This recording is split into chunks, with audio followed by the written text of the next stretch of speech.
Assalamualaikum warahmatullahi wabarakatuh.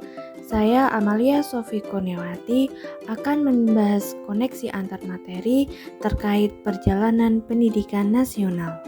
Yang pertama, mulai dari diri. Siapa saya sebagai seorang guru?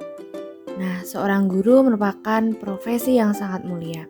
Menjadi seorang guru merupakan cita-cita saya, karena seorang guru akan ikut andil besar dalam menuntun kehidupan seseorang anak.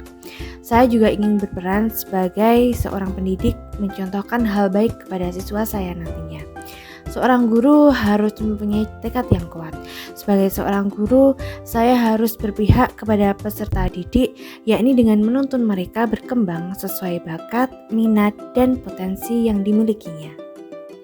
Pendidikan dari perspektif Ki Hajar Dewantara. Pendidikan adalah persemaian segala benih-benih kebudayaan yang hidup dalam masyarakat kebangsaan. Pendidikan juga merupakan daya upaya untuk memajukan perkembangan budi pekerti seperti kekuatan batin, pikiran atau intelektual, serta jasmani anak-anak. Pendidikan harus sesuai dengan kodrat alam dan kodrat zaman.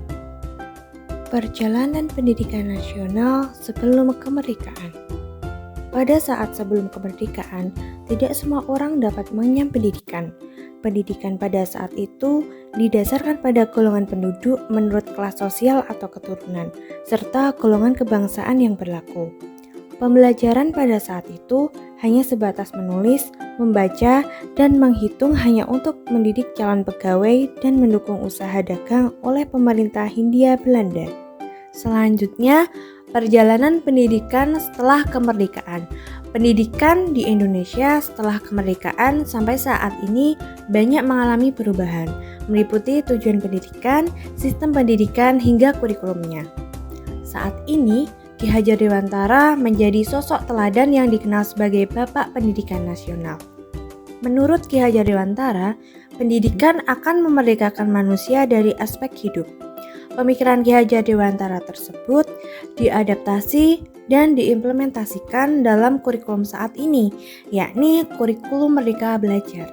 Kurikulum Merdeka Belajar memiliki esensi, yaitu kebebasan berpikir yang ditujukan kepada siswa dan guru, sehingga mendorong terbentuknya karakter jiwa merdeka, karena peserta didik dan guru dapat mengeksplorasi pengetahuan dari lingkungannya. Refleksi.